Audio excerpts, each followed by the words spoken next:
नमस्ते और जय हिंद। आज हम people's liberation of army China का जो काम्या है उसका हम विश्लेषण करेंगे। ये विश्लेषण पहले मैं अंग्रेजी में कर चुका हूँ। उस वक्त मैंने वादा किया था कि हिंदी में भी जारी करूंगा। वही है आज का सिलसिला। सबसे पहले आप हम सबको पता होना चाहिए और कि चाइना ने एक नया मैप दिखाया है और जो इस नए मैप के अंदर पूरा अरुणाचल प्रदेश और ईस्टर्न लद्दाख सब उन्होंने समेटने के चक्कर में है। और बाकी गतिविधियों को भी अगर हम देखेंगे तो ऐसा नजर आता है कि चाइना का नीयत ठीक नहीं है। इसीलिए कभी भी इनके साथ कोई झटपट या लड़ाई जारी हो सकता है। इस माहौल में हमें बड़ा क्लियर होना चाहिए कि इनका कमियां क्या है, ताकि उन कमियों के ऊपर हम वार कर सकें और जीत हासिल कर सकें अगर कल के दिन कोई लड़ाई हो गया तो। ये बार बार शी जिनपिंग बोलता रहता है कि वो लड़ाई के लिए तैयार कर रहा है। अगर इतना बार बोल रहा है कि वो लड़ाई के लिए तैयार कर रहा है, तो हमें भी सतर्क होना चाहिए कि ये किसी दिन लड़ाई जारी कर सकता है, और खास करके भारत के विरुद्ध। अगर हम देखेंगे, मैं पिछले 6 महीने से बात कर रहा हूँ कि ये जो चाइना का जो दीवार है वो लड़खड़ा रहा है। अगर आप नीचे आकर आप देखेंगे, इनका आबादी और क्लाइमेट चेंज का असर बहुत जबरदस्त हो रहा है। इनका प्राइवेट सेक्टर हुआ या कंजम्पशन हुआ या रियल एस्टेट हुआ या फूड इनसिक्योरिटी हुआ, ये नौकरियां, इंफ्रास्ट्रक्चर, एक्सपोर्ट और हेल्थ, ये सब लड़खड़ा रहे हैं। राइट। और जी जिनपिंग का सोचना है कि वो अपना डिप्लोमेसी और टेक्नोलॉजी और आपके फौज मिलिट्री के जरिए वो चाइना का हालत सुधार सकता है। और इसके ओवरऑल प्लान में मिलिट्री का बोलबाला बहुत हो रहा है और दिन पर दिन बढ़ता जा रहा है। ये बताया जाता है कि जो हमारा सौरव गांगुली है वो ऑफ साइड के बादशाह थे, और ये राहुल द्रविड़ ने भी बताया, जेफरी बॉयकॉट ने भी बताया है। पर अगर आप देखेंगे तो खास करके सौरव गांगुली बहुत बार वो ऑफ साइड में कैच आउट होके या आउट हो गए। ये दुनिया का नियम है। जो आपका स्ट्रेंथ है वही आपका वीकनेस भी बन सकता है। राइट। और यही नियम ये पीएलए के साथ भी हमें अपनाना पड़ेगा। अगर आप देखेंगे तो चाइना का जो मिलिट्री का बिल्डअप जो है बहुत जबरदस्त रहा है, और वो चाहते हैं कि वो दुनिया में सबसे बड़ा और सबसे शक्तिशाली फौज खड़ा करे। और अगर रोज आप देखेंगे तो किसी दिन एक लेजर वेपन शुरू कर देते हैं, किसी दिन वो एक कॉइल गन शुरू कर देते हैं, और किसी दिन कभी वो कोई एक फ्रिगेट या नया जहाज शुरू कर देते हैं, या ऐसे बहुत कोई एयरप्लेन शुरू हो गया, कोई रॉकेट शुरू हो गया। ऐसे हमें पता चलता है या हमें जाहिर होता है कि इनका जो आर्मी है, इनका आर्मी नेवी और एयरफोर्स है बहुत आधुनिक है और बहुत शक्तिशाली है, और दिन ब दिन ये शक्ति बढ़ते जा रहा है। बात यह है कि इसमें कोई दो राय नहीं है कि जो people's liberation of army of China जो है, जो बहुत शक्तिशाली फोर्स है, उसको उससे टक्कर लेना आसान नहीं है। मैंने पहले बताया, king of the off side Sourav Ganguly बहुत बार ऑफ साइड में ही आउट होते थे। उसी तरीके से अगर अगर पीएलए बहुत शक्तिशाली है तो उसके अंदर बहुत कमियां भी होंगे, और उसी को हमें फायदा उठाना की जरूरत है। अगर आप दुनिया में देखेंगे तो ये जरूरी नहीं है जो शक्तिशाली फौज है या शक्तिशाली देश है वही जीता है। तालिबान और यूएसए का देखिए, तालिबान जीत गया, यूएसए भाग गया अफगानिस्तान से। वियतनाम के इतिहास देखेंगे तो वियतनाम जो एक मामूली देश है, राइट, और जिसका अर्थव्यवस्था ज्यादा नहीं है, ना उसका मिलिट्री मॉडर्न है, उसने चाइना, फ्रांस और यूएसए को हराया है। और आजकल अगर आप देखेंगे और रशिया और यूक्रेन के बीच में क्या हो रहा है, यूक्रेन का ने दर्शाया है कि अगर फौज के अंदर साहस है और सही तरीके से उसका सप्लाई हो रहा है और उसके पास कुछ तो हथियार है, वो अपने आप को सुरक्षा कर सकता है और ये अपने आप को डिफेंड कर सकता है एक बड़ा आधुनिक फौज से। ये माना जा रहा था कि रशिया जो है सबसे आधुनिक फौज है, वो ताकतवर फौजों में दुनिया में एक है। और ये भी हो सकता है कि ये जो लड़ाई है यूक्रेन ने बहुत कीमती बना दिया रशिया के लिए और वो कीमत अदा नहीं कर पा रहे। हालांकि ओवरऑल स्टेट में रशिया जीत भी सकता है, अभी तो जारी है पिछले 16 महीने से। पर क्या वो हार, will it be to costly, will it be to costly a victory? तो ये बात है, राइट। और एक और चीज है पीएलए के बारे में। पीएलए जो है वो एक राजनीतिक फौज है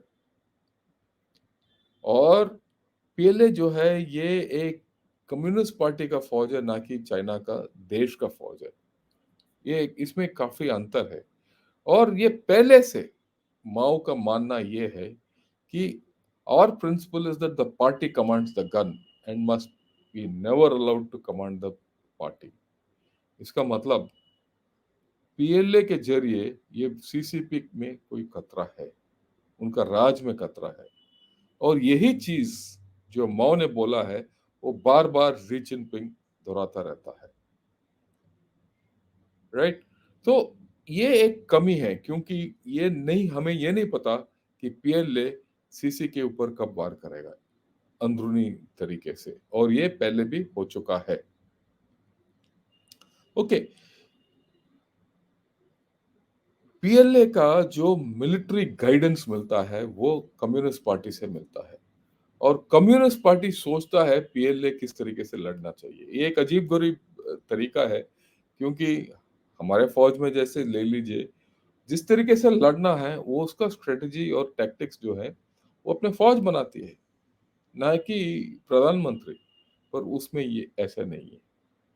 और सदियों से माओ, डेंग जियाओपिंग और हु जिनटाओ और जियांग जमीन और आजकल जी जिनपिंग बनाते हैं इसका रणनीति। और खास करके अगर आप देखेंगे तो ये पीएलए के अंदर ज्यादा राजनीति का सोच है और प्रोफेशनल सोच नहीं है। जैसे मैंने पहले बताया, PL is a party organ not a national instrument, जिस तरीके से हमारा फौज है।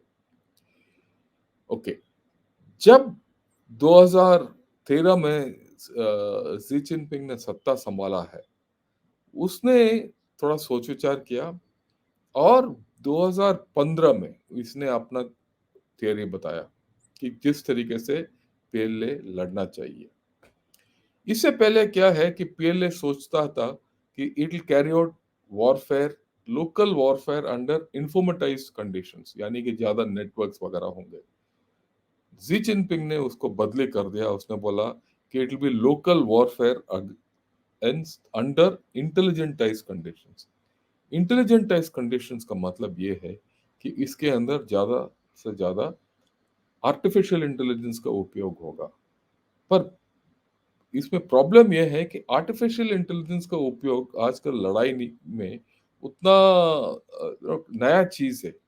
इसमें कोई there no guarantee that AI will succeed. और अभी तक एआई जो है वो एक ख्वाब है बैटलफील्ड के अंदर, पर वो ये जी जिनपिंग वो ख्वाब देख रहा है।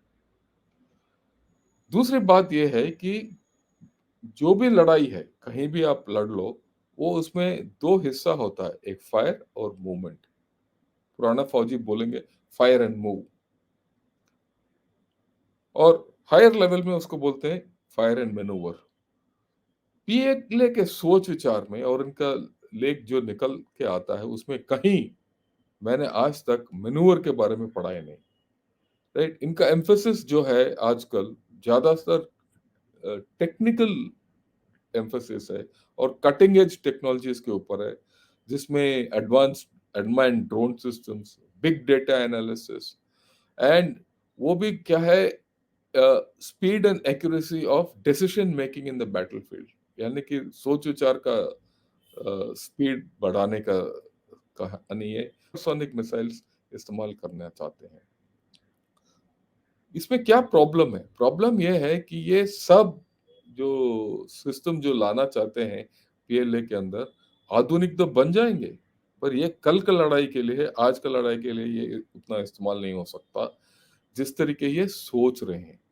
और खास करके जो नेटवर्क बैटलफील्ड है उसमें ये चाहते हैं कि speed and accuracy of decision making, पर ये speed and accuracy of decision making इनके मुताबिक पीछे जी जिनपिंग का डिसीजन मेकिंग है। ये डिसीजन मेकिंग ये कम्युनिस्ट सिस्टम में जो लड़ाई करने का कमांडर है उसका हक नहीं है। अगर उसका हक नहीं है और उसमें वो अथॉरिटी नहीं है, तो लड़ाई एन वक्त पे वो डिसीजन नहीं ले सकता। एन वक्त वो पीछे मुड़ के देखेगा कि जी जिनपिंग या उसका सुपीरियर क्या बोल रहा है। ये एक बड़ा डेफिशिएंसी है पीएलए के अंदर। और पहले से ही पिछले 10 साल से ये इनका जो राजनीति है और पॉलिटिकल लीडरशिप में कुछ प्रॉब्लम है, कुछ समझबूझ का प्रॉब्लम, राइट। और ये क्यों है ये हमें पता नहीं। ये हो सकता है इसलिए है क्योंकि पीएलए का लड़ाई करने का तरीका जो है वो इनका जो लीडर है वो बताते हैं, राइट। ये क्या बोलते थे पहले ये थोड़ा देखेंगे हम। हु जिनटाओ ने 2006 में बताया टू इनकम्पैटिबल्स। ये टू इनकम्पैटिबल्स क्या है? पीएलए का मॉडर्नाइजेशन का गति जो है वो नया आधुनिक बैटलफील्ड में लोकल वॉर्स विनिंग के लिए वो रेडी नहीं है। और it's military capability does not meet the requirements of carrying out its historic missions, यानी कि चाइना क्या चाहता है अपना पीएलए से, वो इनके ऊपर शक है। इनको शक है कि क्या ये पीएलए कर पाएगा कि नहीं। ये और ये 2006 से है।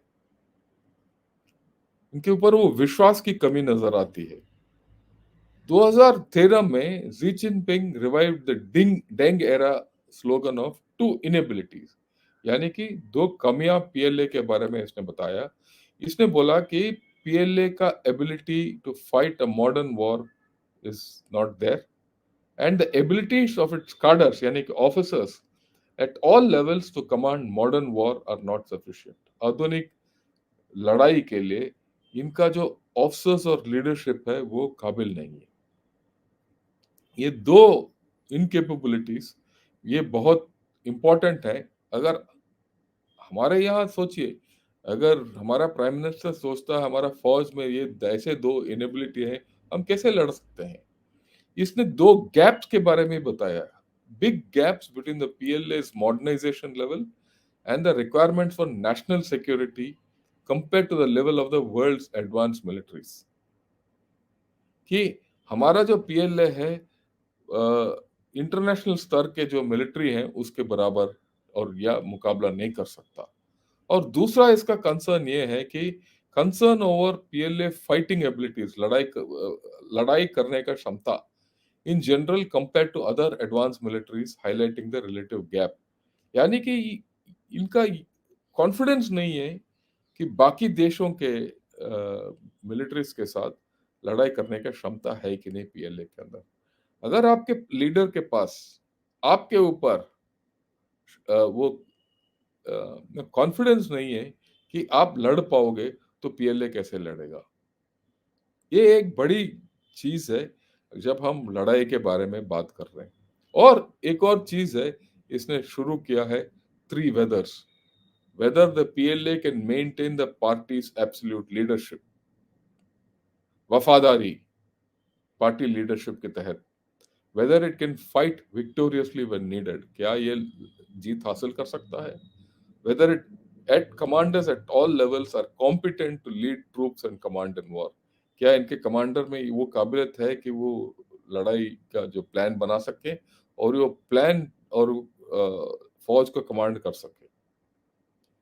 अगर इनके लीडर्स में इतने डाउट हैं तो कोई ना कोई प्रॉब्लम तो होगा पीएलए के अंदर, क्योंकि ये सोच रहे हैं कि ये पीएलए सक्षम नहीं है वो अपना जो टास्क दिया है वो हासिल कर सकता है। ये एक बड़ा कमी है जो पीएलए के अंदर जो हमें एक्सप्लॉइट करने की जरूरत है। इसको किस तरीके से एक्सप्लॉइट करना है, मेरे ख्याल में हमारे जो सीनियर ऑफिसर्स और कंसर्न्ड राजनीतिक फिगर्स जैसे डिफेंस मिनिस्टर हुआ वो वगैरह, इसके बारे में जरूर सोच रहे होंगे और सोचना भी चाहिए। ओके, जी जिनपिंग का मानना यह है कि पीएलए के अंदर 5 इनकेपेबिलिटीज हैं। ये क्या इनकेपेबिलिटीज हैं? ऑफिसर्स के ऊपर, ऑफिसर्स हु कैन नॉट जज सिचुएशन, वो अंदाजा नहीं लगा सकते हैं कि वो हालत वहां क्या है। अंडरस्टैंड हायर अथॉरिटी इंटेंशंस, कि इनका जो पॉलिटिकल इंटेंट क्या है, वो ये इसको डर है कि ये समझ नहीं सकते। Right. Next, make operational decisions, कि लड़ाई के मैदान में सही तरीके से प्लान बनाएं और वो प्लान को अमल करें। ओके, डिप्लॉयड ट्रूप्स, ये तो बहुत बड़ा इनकेपेबिलिटी है अगर शी जिनपिंग बोल रहा है तो पीएलए के अंदर कि वो अपने फौज को डिप्लॉय नहीं कर सकते और डील विद अनएक्सपेक्टेड सिचुएशंस। लड़ाई के मैदान में तो हर वक्त जो भी आपको सिचुएशन आता है उसको निपटने की काबिलियत होना चाहिए। और जिस तरीके से पिछले बार लड़ाई हुआ है, अगले बार वैसे तो होगा ही नहीं, कुछ नया आएगा, कुछ नए टैक्टिक्स अपनाएंगे दुश्मन और आपके प्रतिद्वंदी। तो शी जिनपिंग को प्रॉब्लम यह है कि क्या मेरे ऑफिसर्स और मेरे लीडर्स ये इस हालत से को निपट सकते हैं कि नहीं, बदलता हुआ हालत। और उसका प्रॉब्लम और भी है, ये बोलता है कि वो पूरा इनका पीएलए के कमांडर्स और सीनियर ऑफिसर्स करप्ट है, पीस डिजीज है। क्योंकि ये पिछले 79 में ये लास्ट इन्होंने लड़ाई लड़ा वियतनाम के साथ और वहां पराजित हो गए। 79 से लेकर आज तक तकरीबन 40 साल इनका लड़ाई नहीं हुआ। तो ये पीस आर्मी है जिसको लड़ाई नहीं आता। और ये जो पिछले 40 साल में क्या है, इसके अंदर करप्शन ज्यादा आ गया, झूठ ज्यादा बोलना शुरू हो गया, ट्रेनिंग नहीं करते ये, बहुत जगह हमने पढ़ा है। तो ये पीस डिजीज, रोग बीमारी, राइट, शांति का बीमारी पीएलए के अंदर है। और tyranny of distance, tyranny of distance क्या है, उसका अपना फौज पूरा ग्लोबल स्केल में ऑपरेट करे। अगर ग्लोबल स्केल पे ऑपरेट करना है तो अपना तट छोड़कर बहुत दूर जाके लड़ाई करने की क्षमता होना चाहिए। और इनको डाउट है क्या पीएलए कर सकता है, और मेरे को भी डाउट है क्या पीएलए कर सकता है। इनफैक्ट डाउट ही नहीं है मेरे को, क्योंकि ये नहीं कर सकता। और different kinds of war, different kinds of war के बारे में थोड़ी देर के बाद बताऊंगा। क्योंकि पीएल पहले क्या है, नॉर्मल अगर देश है वो अपना सुरक्षा करना चाहता है तो वो अपना बाउंड्रीज के ऊपर या अपना समुद्र तट के ऊपर डिफेंस करता है नॉर्मली। पर अगर आप अंतरराष्ट्रीय स्तर पर अपना कब्जा जमाना चाहते हो या रोप चलाना चाहते हो या अपना इन्फ्लुएंस चलाना चाहते हो, तो आपको हर डिफरेंट माहौल में जाके लड़ाई करने का क्षमता होना चाहिए। और वो पीएलए में थोड़ा कम है, कम ही नहीं है ही नहीं, क्योंकि इन्होंने कभी किया ही नहीं। राइट। जब और लास्ट लड़ाई इनका मेजर लड़ाई जो 79 में है वो हार भी गए उसमें। ओके, 20th पार्टी कांग्रेस जो अक्टूबर में हुआ था, उस वक्त आया था कि जी जिनपिंग का बोलबाला ये था, he stressed the need for military capables to shape our security posture and deter and manage crisis and conflicts and win local wars। और इसका सोच क्या है, इसका मतलब सोच क्या है पीएलए के अंदर और चाइना के अंदर? ये सोचते हैं कि जो लड़ाई है वो सीमित होगा और जल्दी खत्म हो जाएगा। पर यूक्रेन में जो हो रहा है वो बिल्कुल विपरीत हो रहा है। ना वो वॉर लोकल है, ना जल्दी खत्म हो रहा है। तो इसमें कोई फर्क है, इनका पूरा सोच विचार यह है कि हम जल्दी जल्दी लड़ेंगे और जीत हासिल करेंगे और सब कुछ ठीक ठाक हो जाएगा उसके बाद, और हमारा बोलबाला चलेगा। पर लड़ाई में तो कभी ऐसा होता ही नहीं है। और यहाँ तक इसीलिए ये ईस्टर्न लद्दाख में जब आए थे 3 साल पहले, आए थे बड़ा तेजी के साथ, बहुत अग्रसर होके। जब इंडियन आर्मी इनको मुकाबला करना पड़ा और लगा, और इंडियन एयरफोर्स भी मुकाबला करने लगा, और जब इनको पता चल गया कि हार डाउटफुल है, ये पीछे हट गए। और last but not the least, ये जो 20th पार्टी कांग्रेस में बार बार ये जिक्र करता आया जी जिनपिंग कि पीएलए का जो political reliability, capability to mobilise, कि भाई लड़ाई के लिए तैयार करना, लड़ने का कैपेबिलिटी और जीतने का कैपेबिलिटी के ऊपर शक हो गया। और ये बार बार बताता रहा 20th पार्टी कांग्रेस में, जो अक्टूबर में हुआ था, राइट। और इनका जो लीडरशिप और कमांड के ऊपर तो बहुत गहरा प्रॉब्लम्स इसने सोचा कि इनके अंदर है, और ये लड़ाई में कमांड नहीं कर सकते। ओके, तो ओवरऑल अगर आप देखेंगे तो इनका जो पॉलिटिकल राजनीतिक एक लीडरशिप और मिलिट्री लीडरशिप में एक दरार है। ये दरार क्यों है? बहुत इसके लिए रीजंस है, बट वो विश्वास नहीं है। जैसे हमारे प्रधानमंत्री बोलते हैं कि मुझे पूरा विश्वास है इंडियन आर्मी हमारे लिए काम करके देगा, वो जवानों को जाके प्रोत्साहित करते रहते हैं, हमारे ऑफिसर्स के ऊपर वो पूरा विश्वास करते हैं। वो विश्वास जी जिनपिंग अपना आर्मी के ऊपर नहीं दिखाता है। और जहां एक लीडर अपने फौज के ऊपर वो विश्वास नहीं होता, वहां एक बड़ा दरार है जो हमें इस्तेमाल करना चाहिए ताकि उसको तोड़ सके और हरा सके। ओके, एक और चीज है, ये जी जिनपिंग बार बार ये अपना फौजी कमांडरों को बुलाता रहता है, और वो अपने पास बीजिंग में बुलाता है, और ये बोलता रहता है, इनको भाषण देता रहता है कि पार्टी के प्रति वफादारी बहुत इंपॉर्टेंट है। अगर वो वफादारी पार्टी के प्रति नहीं है तो हम आपको निकाल देंगे या आपको फिट कर देंगे। किस तरीके से फिट कर देंगे, वो उन चाइना के पास बहुत तरीके हैं, राइट। और इनका जो पीएलए का पत्रिकाएं हैं, वो भी बोलते रहते हैं कि tight political discipline to avoid setbacks and losses के बारे में लिखते रहते हैं। और इनका बेसिक चीज है the party must command the gun. Party जो है ये पीएलए के ऊपर बिल्कुल हावी होना चाहिए, और जो पार्टी बोलता है पीएलए उतना ही कर सकता है। क्यों ये बार बार क्यों बोलते रहते हैं? क्योंकि उनके ऊपर विश्वास नहीं है। ओके, नेक्स्ट ये है कि हाल ही में ये, क्योंकि ये विश्वास तो है ही नहीं इनके पार्टी के ऊपर, यानी सॉरी, ये इसके पीएलए के ऊपर जी जिनपिंग को, तो जी जिनपिंग ने कुछ नियम पास किया है। ये खास करके रिटायर्ड ऑफिसर्स और सीनियर ऑफिसर्स के लिए पास किया है। और ऐसे नियम इसने पास किया है जो माओ के टाइम भी कभी पास नहीं हुआ।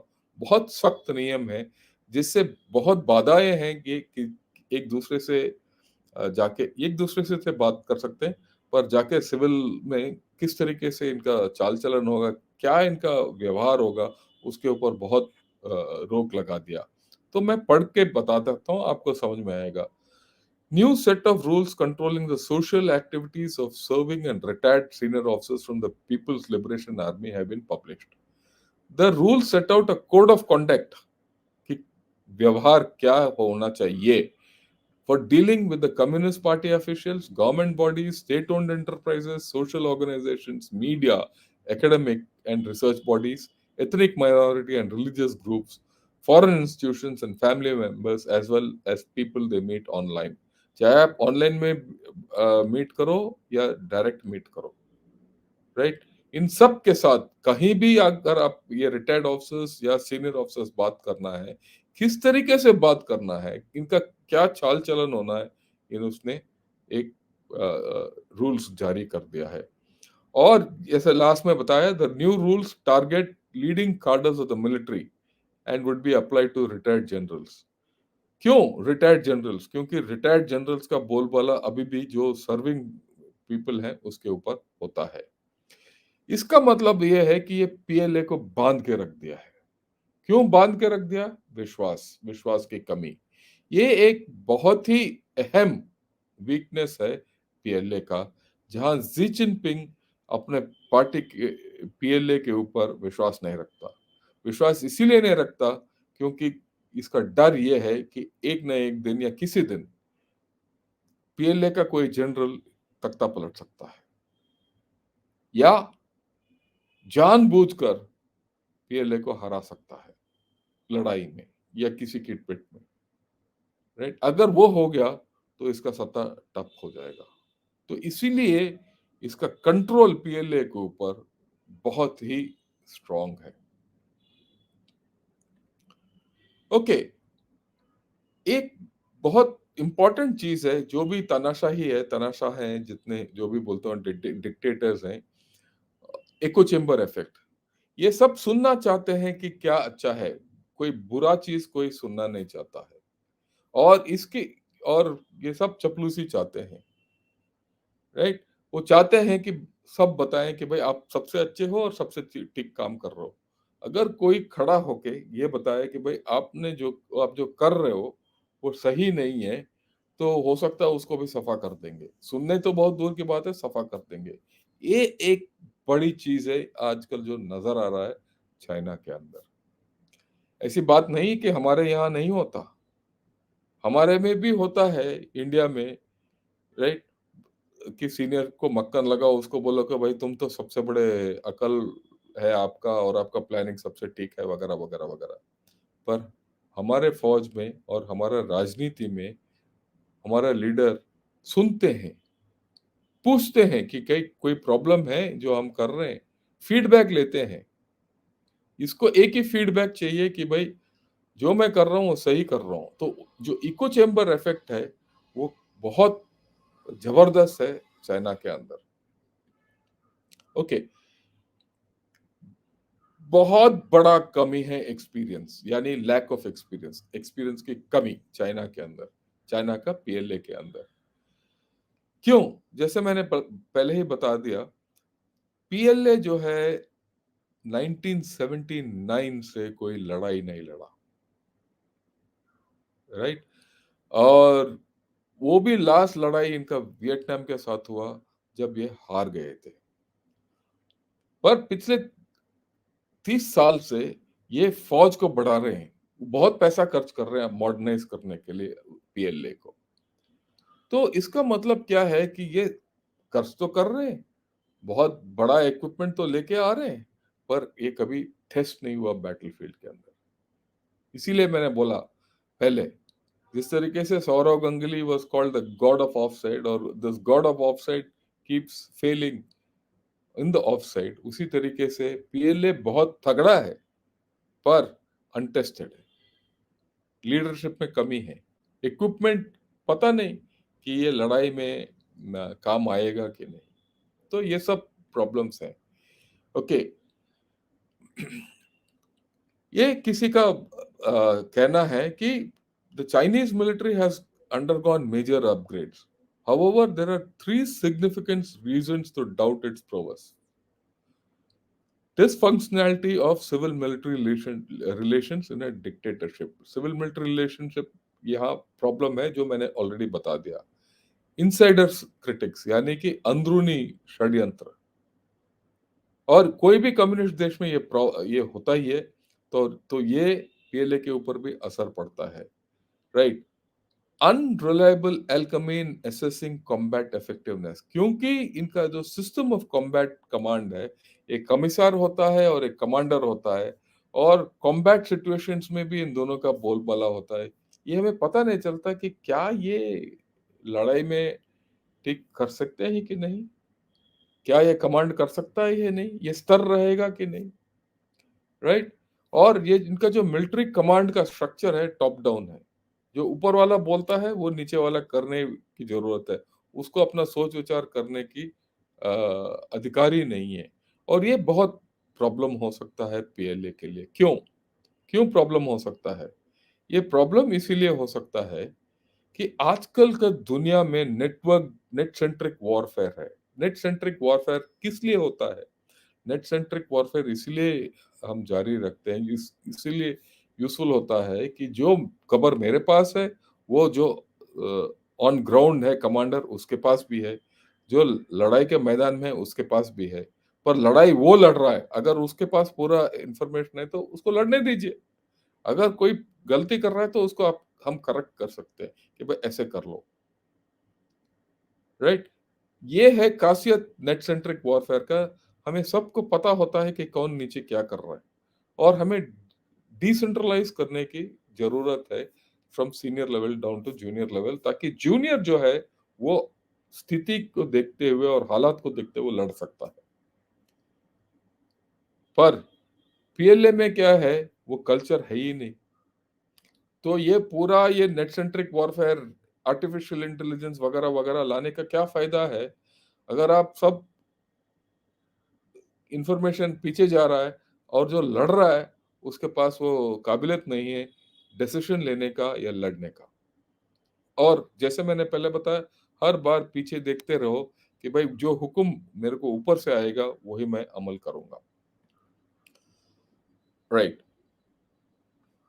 ये एक नया चीज हमने सोचा है, जो कमी है पीएलए के अंदर। पीएलए के अंदर चार नया चीज है हर वक्त: नए सोल्जर, नया इक्विपमेंट, नया ऑर्गेनाइजेशन, नया रोल। इसके बारे में थोड़ा विस्तार में बताऊंगा। इनका क्या है, कॉन्स्क्रिप्ट सिस्टम है। 2 साल अग्निवीर, छोटा अग्निवीर, आधा अग्निवीर, अग्निवीर तो 4 साल का है, इनके लिए सिर्फ 2 साल का। 2 साल आता है, वो अपना फौज में रहता है और चला जाता है। कुछ लोग परमानेंट रहते हैं, पर बहुत लोग चले जाते हैं। तो हर वक्त इनका फौज में है, बच्चे हैं ये, नए हैं, और इतना एक्सपीरियंस नहीं होता, और ये बदलते रहते हैं। इक्विपमेंट क्या है, बहुत नया इक्विपमेंट आ रहा है, और जितना नया इक्विपमेंट आ रहा है उसका एक साइकिल होता है, क्योंकि नया इक्विपमेंट जैसे आता है आपके पास, आप फायर नहीं कर सकते उस गन के साथ। आप उस गन को पहले अपनाओगे, उसका स्पेयर्स बनाओगे, उसके बाद उसको इंडक्ट करोगे, एक रेजिमेंट को तैयार करोगे, और जब वो तैयार हो गया, ट्रेनिंग हो गया, दूसरा होता है, या टैंक नया आता है, तो एक सिस्टम होता है, राइट? इनके पास इतने इक्विपमेंट नए आते रहते हैं, जैसे मैंने पहले बताया, कहीं लेजर गन आ गया, कोई नया नाव आ गया, कुछ नया हवाई जहाज आ गया, कुछ नया गन ये इंडक्ट हो गया। तो हर वक्त नया ही इक्विपमेंट आ रहा है, और ये इक्विपमेंट का हमें ये नहीं पता कि ये लड़ाई में काम आएगा कि नहीं, और ये अनटेस्टेड है, राइट? अनटेस्टेड है।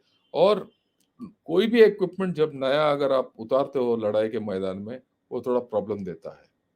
कोई इसका मतलब इतना इक्विपमेंट अगर एक ही बार इंडक्ट कर रहे हो लड़ाई के लिए, तो कहीं ना कहीं वो फेल होगा, अगर कल के दिन लड़ाई छिड़ गया तो। अगर कल के दिन लड़ाई नहीं छिड़ा, परसों छिड़ा, तो आपको ये नहीं पता कि ये बैटलफील्ड में कैसे काम करेगा, राइट? दूसरा ये है कि पिछले 5 साल में इन्होंने बहुत नए ऑर्गेनाइजेशंस लेके आ गए। इतने नए ऑर्गेनाइजेशंस हैं कि हमें ये भी नहीं पता चल रहा है क्या कि ऑर्गेनाइजेशन क्या होता है, किस तरीके से चल रहा है, राइट? बड़ा सिंपल है। अब सोच लीजिए, आपका बैंक है। अगर बैंक में एक सिस्टम है कि किस तरीके से आप पैसा निकाल सकते हो, पर उसका जो सिस्टम अगर बदली कर दिया कल के दिन, तो आप जाओगे, फिर पूछना शुरू करोगे कि भाई मैं पैसा निकालूं कैसे। तो वो बोलेगा नहीं नहीं, ये जो आज का नया जो संस्था है उस प्रकार, और वहां नए के नए नियम के मुताबिक आपको इतना पैसा मिलेगा, या कुछ जो भी है। तो हर रोज अगर आप नया ऑर्गेनाइजेशन लेके आओगे, तो वो ऑर्गेनाइजेशन सेटल होने में और फंक्शन होने के लिए टाइम लगता है। और पिछले 5-10 साल में पीएलए ने बहुत और नए ऑर्गेनाइजेशंस खड़ा कर दिया। ये जितने नए ऑर्गेनाइजेशन है, नया संस्था इन्होंने खड़ा कर दिया, क्या वो लड़ सकते हैं कल के दिन? क्योंकि वो खुद खड़ा नहीं है, वो लड़खड़ा रहे होंगे, राइट? तो ये एक प्रॉब्लम है। और नया रोल, जैसे मैंने पहले बताया, इनका ओरिजिनल रोल है कि चाइना का बचाओ, पर ये अभी चाहते हैं, बाहर भी जाना चाहते हैं, विश्व स्तर पर ये एक मिलिट्री फोर्स बनना चाहते हैं, कोई नया रोल, नया कैपेबिलिटी चाहिए, और ये बदलता रहा है। ये इतने नए चीज है, एक नया ही फौज है ये, पर क्या ये लड़ सकता है कल के दिन? और ये कमी ईस्टर्न लद्दाख में नजर आया हमें, क्योंकि ये मैन्यूवर नहीं कर सके। आ तो गए वहां, पर हमने वो कैलाश रेंज का ऑपरेशन जब किया था, इनका कोई, ये क्या किया इन्होंने बोला भाई ठीक है हम विड्रॉ कर लेंगे। जब तक हमने कैलाश रेंज का ऑपरेशन नहीं किया, ये डटे रहे। जिस दिन हमने कैलाश रेंज का ऑपरेशन किया और इनको पता चल गया कि में ये कमी है, कि ये कुछ नहीं कर सकते, क्यों नहीं कर सकते थे, हमें आउट मैन्यूवर क्यों नहीं कर सकते थे, वो ये चार चीजों के कारण। इनको पता नहीं चला क्या करना है, और उन्होंने बोला ठीक है हम डिसएंगेज कर लेंगे, और इसीलिए वो पैंगोंगसो में भी पीछे गए और चुशुल इलाके में भी पीछे गए। हाँ, अभी दो जगह वहां है तैनात, देपसांग और देमचौक, वो भी जाएंगे, मेरे को कोई डाउट नहीं है। एक दिन आएगा जब वो वापस जाना पड़ेगा उनको। We need to exhibit patience. Okay, जैसे मैंने पहले बताया, too many inductions of untested technology, और क्योंकि ये जो भी जितना भी नया टेक्नोलॉजी आ रहा है वो महंगा है, हमें पता नहीं कि क्या लड़ाई में काम करेगा कि नहीं, राइट? हम सब सोचते हैं कि कंप्यूटर ले जाओ, ये ले जाओ, नया टेक्नोलॉजी ले जाओ बैटलफील्ड के अंदर, पर जो लड़ाई के मैदान में आपको बिजली चाहिए, कहाँ से आएगा? और ये लड़ाई का जो स्ट्रेस है, उसमें ये काम करेगा या नहीं करेगा, हमें नहीं पता, किसी को नहीं पता, जब तक हम इन चीजों के साथ लड़ नहीं सकते या लड़े नहीं। तो ये एक प्रॉब्लम है।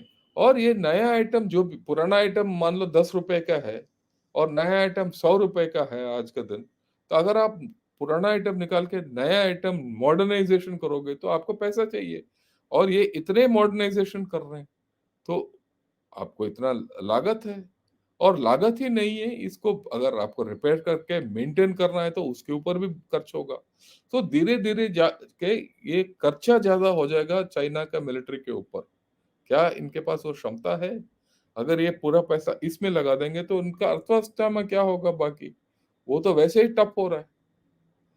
तो इन चीजों में अगर आप देखेंगे तो आगे जाके इनको दिक्कत होगा, इसमें मेरे को राय नहीं है, कोई दो राय नहीं है इसके ऊपर। ओके, और ये बात मैं ही नहीं बोल रहा हूँ, अगर आप सोच रहे हो कि मेरा ये राय है, ये और ये मेरा मेरा तजुर्बा है, ये खुद बोल रहे हैं। ये मैंने 2 दिन पहले ये आर्टिकल देखा, जो यहाँ बोल रहा है एक चाइनीज जनरल, जो नंबर 2 है जी जिनपिंग के बाद। Chinese general calls for quality weapon so that PLA can win any battle in a complex global situation. कि इसका क्वालिटी के ऊपर प्रॉब्लम है। ये क्या बोलता है? We must do a good job in improving the quality of our weaponry so that we can win any battle, strengthen our combatability and protect lives of our soldiers. और ये कब हुआ? जब इनके जो हाल ही में 3 पीएलए रॉकेट फोर्स के senior officers को निकाल दिया गया, बर्खास्त कर दिया। क्यों? करप्शन। ये करप्शन बोलो या पर्जिंग बोलो या इसको वो जी जिनपिंग ने सोचा होगा ये कोई षड्यंत्र रचा रहा है, आउट कर दिया। एक ने तो खुदकुशी भी कर लिया। इसके अंदर लैक ऑफ ट्रांसपेरेंसी बहुत प्रॉब्लम है, प्रॉब्लम ऑफ करप्शन बहुत है। अगर आपके फौज के अंदर करप्शन है और ये षड्यंत्र ही होता रहता है, तो उसके ऊपर आप निर्भर करके कैसे चला सकते हो देश को?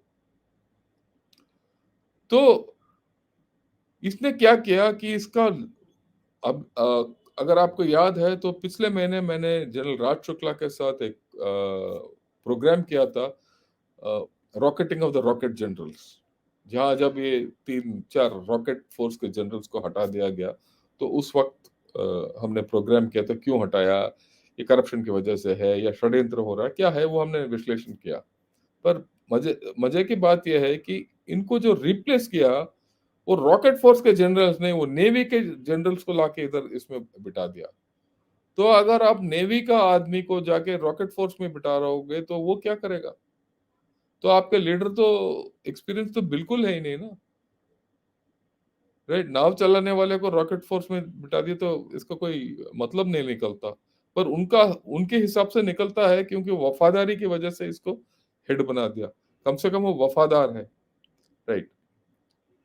और जैसे मैंने पहले बताया, इनका रोल जो है ना बदली होता जा रहा है। पहले क्या था कि सिर्फ वो अपना तटवर्ती इलाका और चाइना का जो लैंड मास है उसका बचाव और के लिए ये पीएलए तैनात था, पर आजकल ये पूरा जापान, ताइवान, खास करके Taiwan, Philippines, Indonesia, south Korea, इनके ऊपर भी अग्रसर हो रहा है। तो इसके ऊपर बाहर जा रहा है, वो अपना जगह जमीन छोड़ के बाहर समुद्र में जाके ही इज एक्सपैंड कर रहा है, फैला रहा है अपना अ, राज।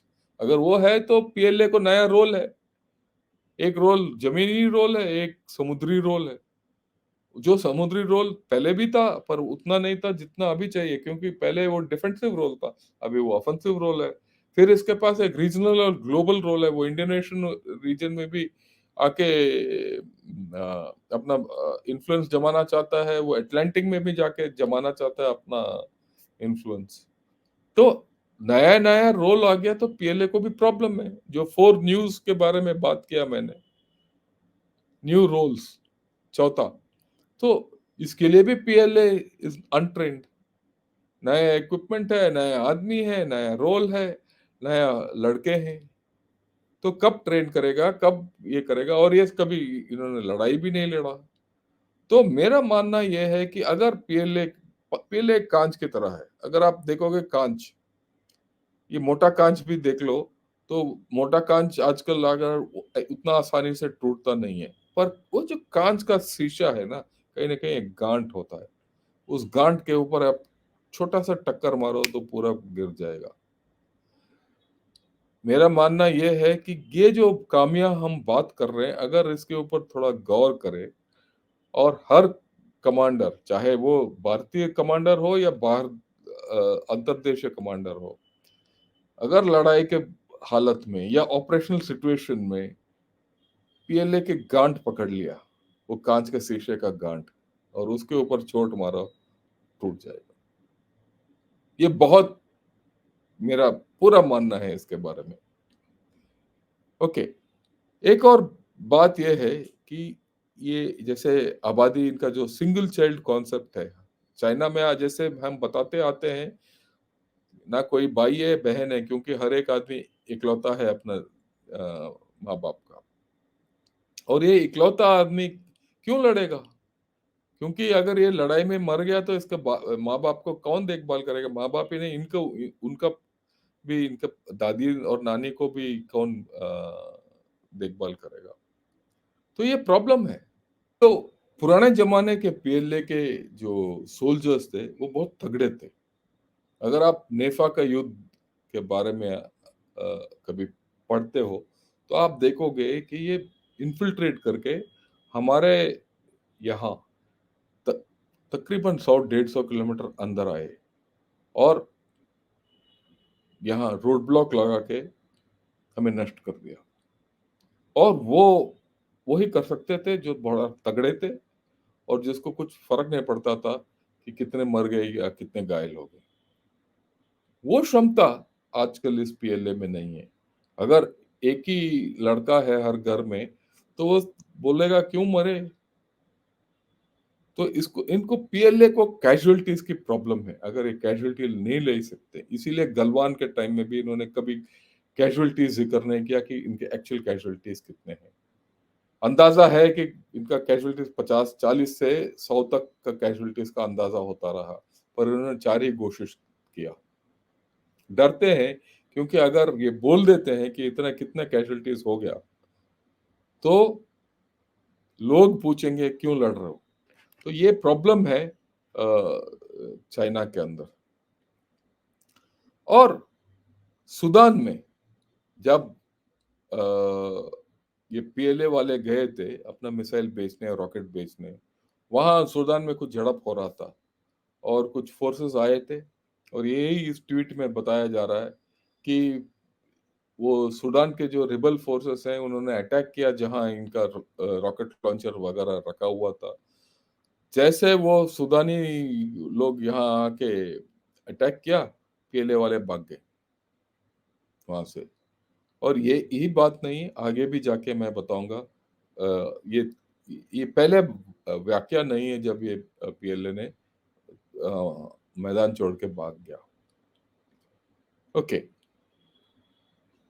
ये कमेंट्री है किसी का कि one child army is more incline to add unmanned aircraft and ballistic missiles. वो डायरेक्ट लड़ना नहीं चाहते, वो इनडायरेक्ट लड़ना चाहते हैं।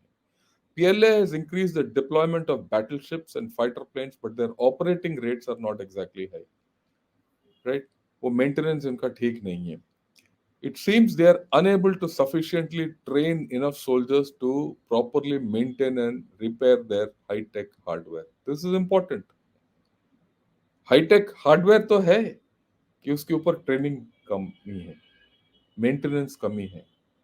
और मेरा मानना यह है कि लड़ाई, क्योंकि मुठभेड़ और डायरेक्ट लड़ाई को they are trying to avoid. और ज्यादातर रिलायंस क्या है, वो नॉन कांटेक्ट वॉरफेयर के ऊपर है। दूर से फायर करो और दुश्मन को पराजित करो, पर वो होगा नहीं, राइट? ये प्रॉब्लम है पीएलए को। ओके, एक और आया है इनका, और ये पीएलए डेली का रिपोर्ट है कि इनके पास नेवी के कमांडर नहीं है इस रिपोर्ट के मुताबिक। और ये चाइना में इनके पास हवाई जहाज उड़ाने के लिए पायलट नहीं है, तो लड़कियों को लगा रहे हैं, इस्तेमाल कर रहे हैं, राइट? और इनके पास फिजिकली फिट आदमी भी नहीं है। यहां तक ये China military relaxes physical rules for non combat high tech troops.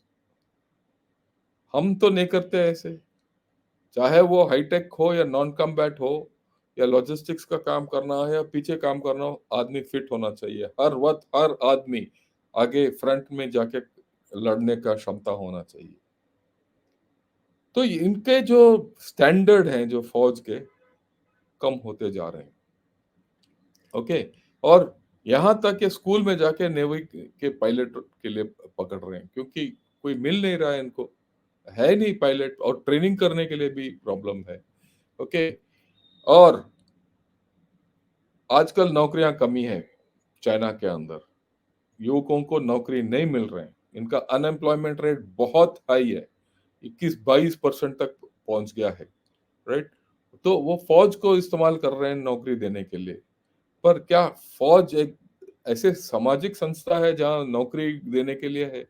ये तो अपने देश को बचाव के लिए है, पर वो ऐसे नहीं सोचते। अगर आप ज्यादा लोग ऐसे ले रहे हो तो वो तो आपका स्टैंडर्ड घट जाएगा। इसका मतलब पीएलए का प्रॉब्लम है, स्टैंडर्ड में प्रॉब्लम है। तो आप देखिए, पूरा आपका इक्विपमेंट में प्रॉब्लम है, आपका सोल्जर्स के अंदर प्रॉब्लम है, आपका जनरल्स के ऊपर प्रॉब्लम, अंदर प्रॉब्लम है, आपका प्रॉब्लम है आपके सीनियर ऑफिसर्स और आपका पॉलिटिशियंस के साथ। तो फिर कौन सी फौज है ये? इस फौज को तो हम हरा ही सकते हैं अगर हम सही आइडिया इस्तेमाल करें तो, राइट? ओके, एक फाइन पॉइंट है। फौज के लिए, फौज में हम ट्रेन करते हैं लड़ने के लिए, पर हमने लड़ाई नहीं लड़ा तो किस चीज का ट्रेनिंग कर होगा? यही लास्ट पॉइंट है। How can they train as they fight if they don't know what fighting looks like? ये सोचने वाली बात है, राइट? और ये है कि ये, जैसे मैंने पहले बता दिया, तो एक नेवी के ऑफिसर को रॉकेट फोर्स में लगा दिया, तो इसका क्या क्षमता होगा किसी को नहीं पता। ओके, एक कमेंट आया है किसी एक्सपर्ट का कि the introduction of advance weaponry to a military force that is ill trained and ill managed might not result in a PLA that can achieve the party's strategic objectives. अगर ये फौज train नहीं है पूरा, तो ये पीएलए काम करके नहीं देगा। Our new hardware enables Beijing to perpetuate its projected images of military strength while concealing continued shortfalls. दिखावा ज्यादा और actual come. Okay, right. Vast quantities of new aircraft and seacraft in China's armed forces is impressive. इसमें कोई doubt नहीं है. Draws attention at home and abroad and is straightforward to identify and quantify. क्योंकि हथियार आप गिन सकते हो, पर क्या आप नहीं गिन सकते हो? जोश, ट्रेनिंग, काबिलियत, वो नहीं गिन सकते हो. ठीक वही इसमें बता है. To be effective, a military not only needs sound doctrine, organization, weaponry, personal training, logistics, and culture, but also needs each of these components to blend together. हर चीज का संतुलन होना चाहिए, हर चीज का मिश्रण होना चाहिए. अगर वो नहीं है, वो फौज काम नहीं कर सकता. और आज के दिन पीएलए में ये बड़ा प्रॉब्लम है. राइट. पीएलए में क्या है? नेशनल ग्रेटनेस, या चाइना के अंदर national greatness equated with military prowess. But the point is wars require unimaginable courage. साहस चाहिए और दृढ़ता चाहिए लोगों के अंदर अगर लड़ाई जीतना है तो. ओके. और आधुनिक लड़ाई के अंदर सिर्फ टेक्निकली ही नहीं है, हमें दम चाहिए, सिर्फ अभी भी दम चाहिए और सोच विचार की खुला होना जरूरी है अगर हमें लड़ना, लड़ाई में जीत हासिल करना है तो. ओके.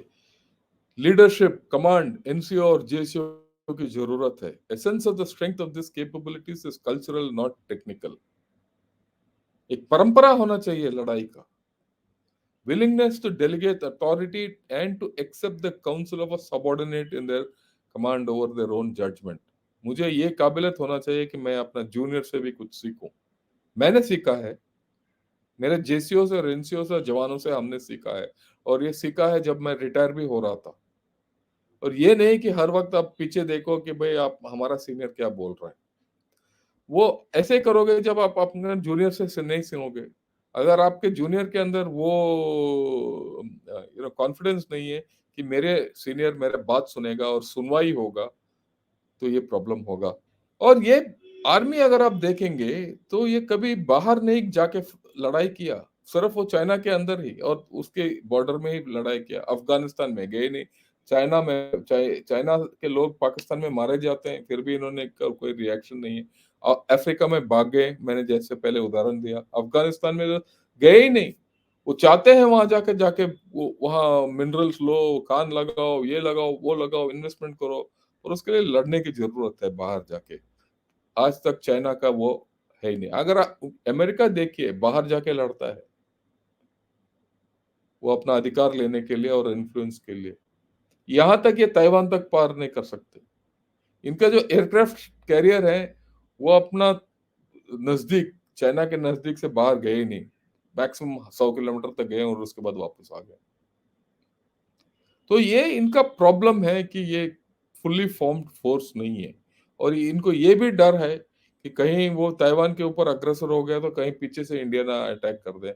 अगर इंडिया के ऊपर अटैक करने के चक्कर में बड़ा लड़ाई करे तो क्या अमेरिका इनके ऊपर वहां से वार क्यों ना करे, या जापान के साथ अगर कोई लड़ाई करे तो कहीं और छूट ना जाए. क्योंकि ये डर इसीलिए है कि इनके पास क्षमता नहीं है. हम बोलते रहते हैं two front war, two front war, two front war. ये तो चार फ्रंट वॉर के जिक्र करते हैं. इनको डर है कि वो चार फ्रंट वॉर के अंदर फंस सकते हैं.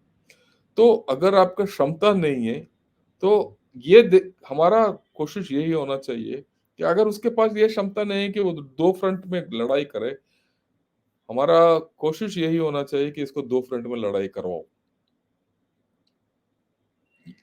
राइट. अगर इसीलिए अमेरिका के साथ हम हमारा टैक्टिक सही करें. अगर इस साइड आए तो उधर से मारो, उधर गए तो इधर से मारो. फंसना चाहिए और फंसा दो. राइट. और इनके जो पीएलए के एयरफील्ड तिब्बत में हैं, जितने भी हैं, ये प्रॉब्लम है क्योंकि वो हाई एल्टीट्यूड में है. हाई एल्टीट्यूड में हवाई जहाज पूरा हथियार लेके नहीं उड़ सकता. अगर नहीं उड़ सकता तो इफेक्टिवनेस ही नहीं है. राइट. ये कोई नया चीज नहीं बता रहा हूँ. अगर आप IL-76 देखिए जो चंडीगढ़ से ले जाता है और वापस आता है, जाते वक्त 40 टन लेके जाता है, वापस आते वक्त कभी कभी 0 टन लेके आता है वापस. नॉर्मल अमूमन वो आधा लोड में वापस आता है। क्यों? वहां का हवा जो है बड़ा पतला है, उसमें ऑक्सीजन की कमी है, इसकी वजह से टेक ऑफ करना मुश्किल है। इंजन में जो तेल है वो जलता नहीं है पूरा, अगर जलता नहीं तो थ्रस्ट नहीं डेवलप होता और टेक ऑफ करना मुश्किल है। कभी कभी तो वो मैंने देखा है IL-76 ले से वो बिना लोड के वापस आता है। वही हालत क्यों? ये सब कब होता है? अप्रैल मई जून जुलाई के महीनों में, जब लड़ाई का सीजन है। और अगर लड़ाई के सीजन में अगर आपका लड़ाकू विमान के अंदर आप हथियार नहीं उड़ा सकते हो तो एयरफोर्स का क्या फायदा? Right, last, UN peacekeepers refused to help as aid workers were raped in South Sudan। ये है, और ये BBC का रिपोर्ट है जो मैं पढ़ रहा हूँ। ड्यूरिंग फाइटिंग इन जुबा इन 2016, Chinese peacekeepers reportedly abandoned their posts entirely. Rather than courageously protecting vulnerable civilians seeking refuge, the PLA peacekeepers fled, leaving weapons and ammunition behind। ये भाग गए, ये भाग जाते हैं। ये सूडान में भी ऐसे हुआ, यहाँ भी हुआ। अगर हम इसके ऊपर दबाव डालेंगे तो ये भाग जाएंगे। मेरे को दो राय नहीं है इसके बाद। और मैंने खुद पर्सनल एक्सपीरियंस है मेरा कि ये काम नहीं कर सकते, और ये मेरा पर्सनल एक्सपीरियंस मैं ऊपर काराकोरम पास में भी देख चुका हूँ, यही ये चुशूल के इलाके में भी पहले देख चुका हूँ, सेंट्रल सेक्टर में ये जो लिपू लेक पास में उसमें भी मैंने एक्सपीरियंस किया है, सिक्किम में भी मैं एक्सपीरियंस किया, भूटान के अंदर में हमने एक्सपीरियंस किया, तवांग इलाके में भी एक्सपीरियंस किया, और फार ईस्ट के में भी मैंने ये एक्सपीरियंस किया कि ये उतना टफ नहीं है। देखने से इनके चाल चलन से पता चल जाता है कि ये टफ नहीं है। ये आर्मी में ना कोट है, कुछ ना कुछ है प्रॉब्लम। अगर हम सोचते हैं कि चाइना एक महान देश है, इसका अर्थव्यवस्था ज्यादा है, वगैरह वगैरह वगैरह, ठीक है, पर बात यह है कि अर्थव्यवस्था जो है ना लड़ाई के मैदान में आके लड़ता नहीं है। और ये जो इनका जो बोलबाला है कि हमारे पास नया हथियार है, ये वगैरह वगैरह वगैरह से कहीं ना कहीं हम दब गए थे कुछ दिन पहले। और अच्छी बात यह है कि आजकल हम दबते नहीं हैं। अगर आप देखोगे तो 1967 में, 1986 में, डोकलम 2017 और 2020 में ईस्टर्न लद्दाख में भी हमने उनको मात दे दिया। 2020 के बाद वो ज्यादा कुछ कर नहीं पाए। वही लास्ट ईयर उन्होंने किया यांगजी में 2 साल के बाद, और वहां भी इनको पिटाई हुआ और वे भाग गए वापस। अगर आप देखोगे तो ये कम होता जा रहा है। राइट, हमें अपने आप के ऊपर विश्वास होना चाहिए, हमारा फौज के ऊपर विश्वास होना चाहिए, हमारा नेवी के ऊपर विश्वास होना चाहिए, एयरफोर्स के ऊपर विश्वास होना चाहिए, और आर्मी के ऊपर तो विश्वास होना ही चाहिए कि PLA को हम हरा सकते हैं। मेरा पूरा यकीन है कि हम PLA को पूरी तरीके से हरा सकते हैं। थैंक यू एंड जय हिंद।